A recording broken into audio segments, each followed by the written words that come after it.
I just solved climate change. Oh, that last shot. The direction of the shadows are completely changed. I cannot believe what I've just seen. What's up everyone, my name is Francois, welcome back to another episode of Filmmaker Reacts. In this series we take a look at some big budget production videos to see what's really good and we can learn from, as well as what's really bad and we would do differently. As always, I've never seen any of the videos I'm about to review, this is my genuine reaction and analysis. And today I want to take a look at Maroon 5's video for Beautiful Mistake featuring Stallion. As I said, I haven't watched this video yet, but I've watched some of Maroon 5's video in the past, and from a filmmaker's standpoint, I've got very high expectations. So if you're ready, then grab your snacks, get comfortable, and let's get cracking.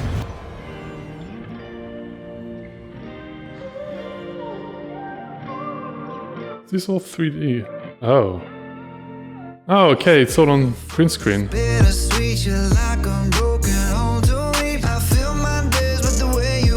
not looking so good so far. What's going on? Like that car shot, what the hell? It doesn't look as good as I was expecting. Those sunglasses, come on. What's going on? Oh, okay, I get it. It's a mistake. I see. Flying unicorn. Oh, it reminds me of GTA Vice City a little bit. Even more now. Wow, okay. I thought they were going down the realistic route, but clearly they're not. Clearly they're going for a psychedelic video game sort of vibe.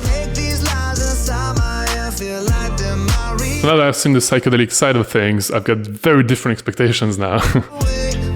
Very trippy. And the flying car, come on. This is so GTA 5. Even that building, I don't know where it is, but it looks very much like GTA 5. I don't know if you've ever played GTA 5 before, but it looks very much like that. How would I thought about GTA straight away from like 5 seconds in? Wow. What's she doing? That's not safe. Put your seatbelt on, lady. That's not safe at all. Who does that? Oh, she just said something that makes me understand why this is the vibe of the video. So she said something like, the only way I'll be back with you is in your dreams or something like that. Which now makes sense with the whole psychedelic thing, the flying cars and the weird colors. And the video game vibes as well. That's very realistic. Falling from a flying car onto another one, probably about like 3 stories worth, just like that, chilling at the back seat. Imagine you're driving. Imagine a scenario where flying cars are actually a thing, and then someone falls on your back seat. That's something you need to think about. What do you do? Do you say, yeah, I'll drop you off, or do you just go like, get out of my car? I wonder if they took the actual 3D models from GTA 5. Look at the airport behind. And I know that GTA 5 was actually modeled on Los Angeles and maybe some other cities, so the resemblance is gonna happen here. But it looks like somehow they imported the 3D models from a game into a music video. How weird. So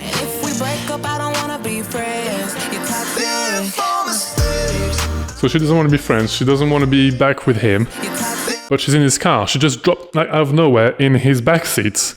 Like, how much more confusing do you get? Get out of there, you're sending mixed messages. This looks rubbish. I get the vibe behind it. I get why they did it, but it looks absolute crap. Oh. I was actually gonna say, maybe they did it in Unreal for real-time rendering purposes, but now seeing the donuts, they might have done it in Blender, who also has a real-time rendering engine called EV. So maybe that's what it is. If you don't know what Blender 3D is, it's an open source 3D software, and I guarantee you, if you type in YouTube Blender 3D tutorial, you're gonna find one of the top videos will be Andrew Price's tutorial on how to create a donut, and I bet you whoever made this video learned how to do the donuts. And they probably went, you know what, I spent a lot of time learning how to make that donut. I want to use it now. How can I use it? I wonder, maybe by having hundreds and hundreds of them flying in the air. Yeah, that's how you do it. Also, that one looks delicious. Look at this pink cream there. Oh, that looks amazing.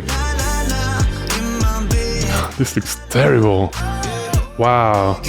It actually reminds me of the drafts before Toy Story 1 came out, the little baby thing. That was probably made in the late 80s, early 90s, I think. One of the very first 3D render in the world. That actually reminds me of that. This looks terrible.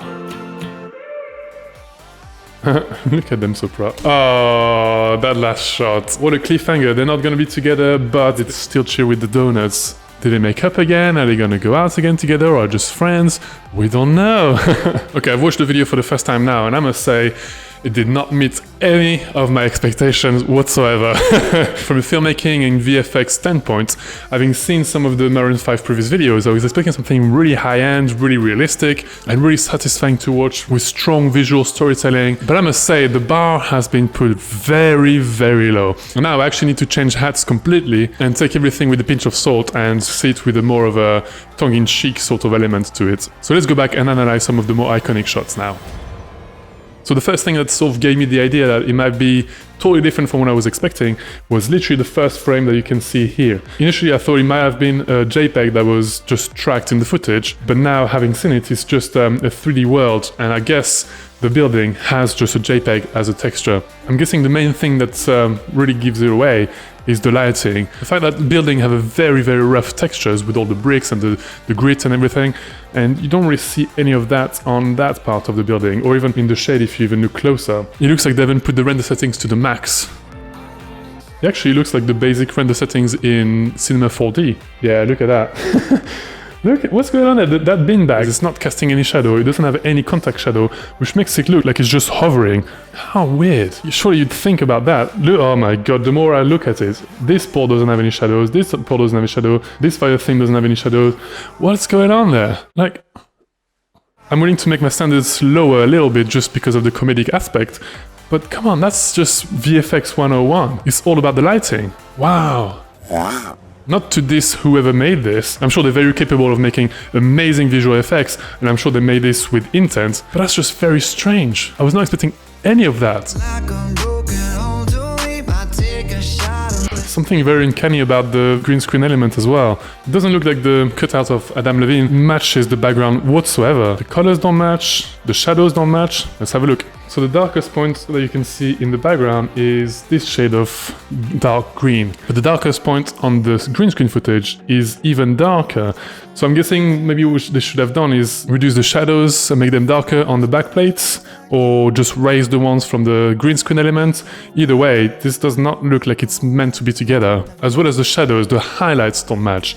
If you look at the highlights, the brightest point of the green screen element, it's here, and it's got this shade of beige. And if you look at the brightest point on the backplate on this building, it's way brighter than that. So those two values do not match whatsoever, and they should. This is very hard for me to believe that someone made this on purpose, and perhaps made those mistakes on purpose. I don't know. I really can't tell if they were under massive time pressure and had to cut corners somehow, or if they made all those mistakes on purpose. That's just ludicrous. Ludicrous! Why does the exposure change so much on his face? I try to pay attention to a massive detail. If you look at the road, he's supposed to go from a patch of light to a patch of shadow because of the building casting shadow on the road. What they must have done is have a very strong light in the background on sets, just like I have here, and then maybe turn it off or turn it down when he reaches the zone of shade. And that's great, that's what you should do. But because the shot is already not looking very realistic, it just looks like they put the camera on the auto and the camera just compensated for the exposure. It just looks very strange. That's when I started thinking, it actually looks like a video game, and it could actually look like GTA Vice City because of the car. And I can't tell if the car is a badly rendered 3D object, or if it's a badly composited green screen element.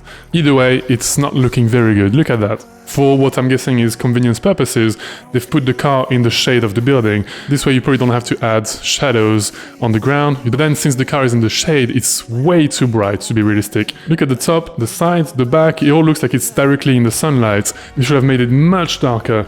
Even if you just look at the wheels do not blend with the shadows whatsoever. The contact shadows do not blend with the floor shadows. It's not good at all. Again, this is going back to VFX 101 or 3D rendering 101. Nothing in this shot makes sense, nothing blends together. One more time, there is no contact shadow here on the big rock. The shadows are very low quality. This is a very poor shadow map.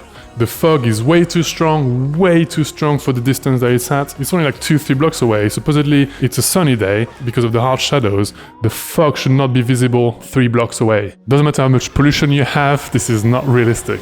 Oh! Did you notice as well? The direction of the shadows are completely changed. I cannot believe what I've just seen. So let's compare the shadows in the first shot of Adam walking towards the camera, the shot of the car being on its own, and the shot where he gets in the car. So imagine I'm filming Adam here. So there's me, Adam and the sun coming this way, so the shadows come in this direction. So now the camera's here, I'm Adam's point of view, the car is here, and the shadows are coming to me as opposed to going away from me. And now in the shot where he gets in the car, the shadows go in the right direction again. What is going on? Wow, this is actually terrible. I cannot believe what I'm seeing.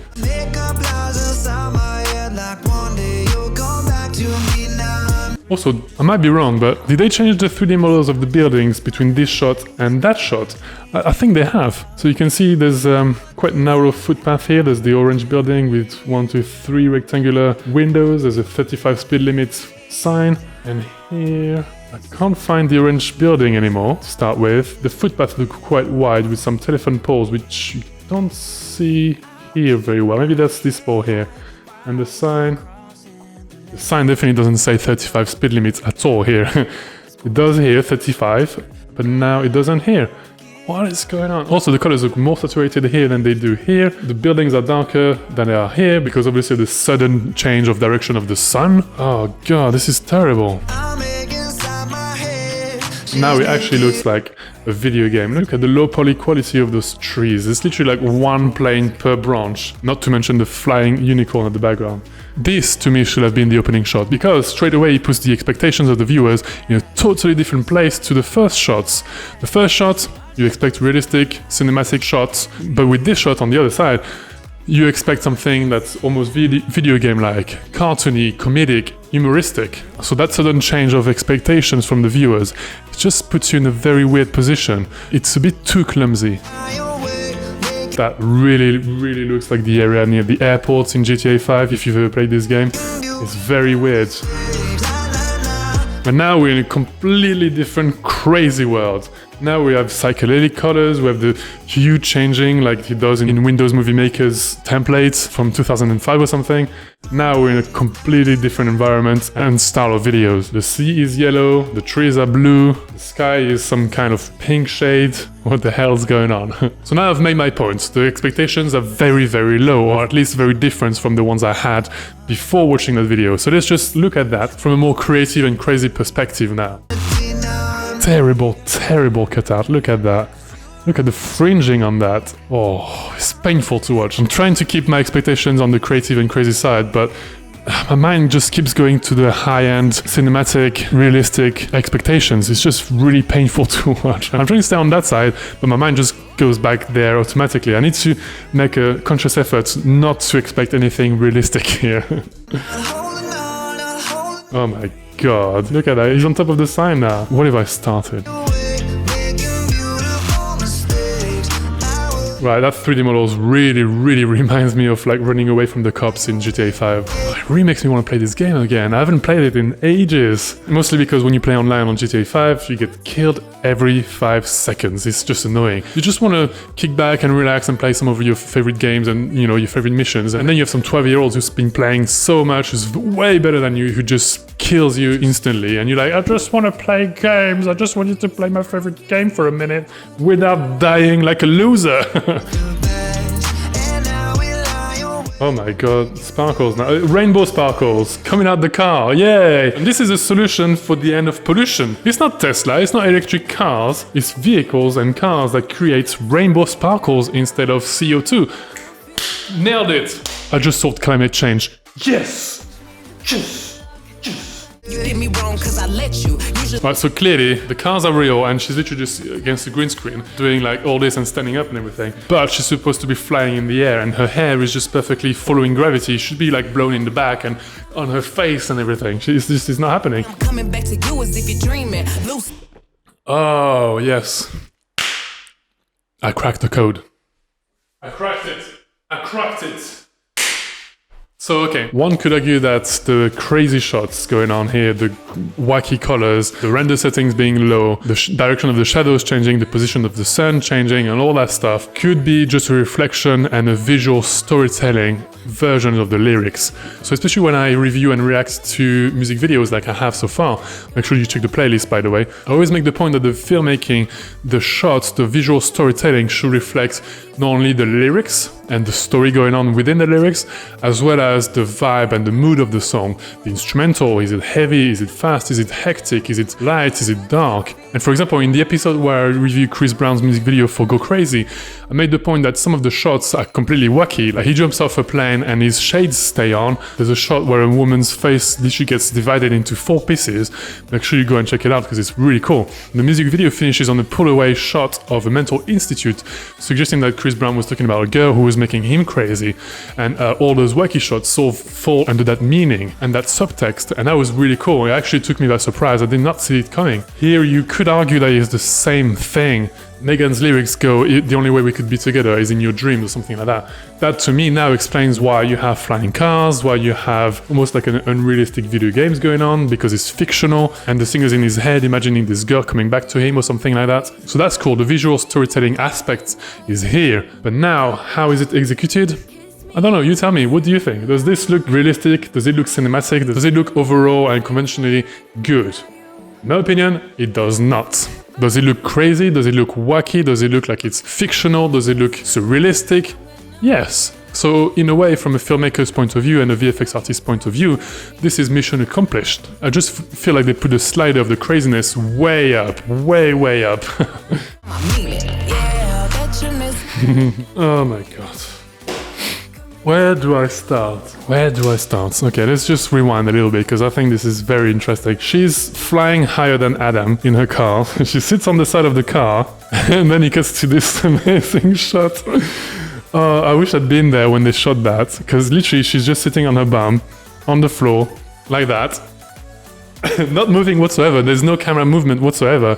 And then this has been animated from top to bottom to make it look like she jumps from her car to his car. And then it cuts to this shot where she's like just landing perfectly at the back of the car. She's got a different headpiece now on and she's just chilling. She didn't just suffer a fall of like 30 meters. No, she didn't, just like, I'm chilling now. Yeah. This just, oh. Again, I'm trying to stay in the crazy creative side, not in the cinematic realistic side. My mind's constantly trying to go back there, but I want to stay there because this is just crazy. This is just, So let's just do an experiment. Let's just go to YouTube and type in Blender 3D tutorial. And let's just see what comes up. Boom! Yes! From the top 4, 2 of them are the donuts tutorial. Yes, I knew it. So, I actually thought because it looked like a video game, it was all rendered in Unreal or perhaps Unity, but now I think it was actually done in Blender 3D. Blender 3D is an open source 3D modeling software. It's free to use and it's really, really good. It's been actually used in a lot of movies, a lot of animation movies, and it can make really, really realistic renders. But you also have the real-time engine called Eevee. I'm guessing this is probably where this went. The fact that there's a random, like the donuts don't make sense. You could pin that on the fact that it's crazy, it's fictional and surrealistic, but I do think that it was partly influenced by the fact that the most iconic tutorial or tutorials on YouTube is a donut tutorial by Blender Guru. Anyone who's been wanting to learn how to model, how to texture, how to render and all that stuff in 3D has definitely seen that one. The part 1 is on 7.9 million views, so that just speaks volumes. Now if you compare that donut to all those ones, you could argue that it was just different variations of the same thing. All they changed was the color and the toppings. To be honest, I wouldn't be surprised if that was actually the case. And then all you have to do is create a particle emitter that emits different variations of those donuts, and you end up with this. Make of it what you wish.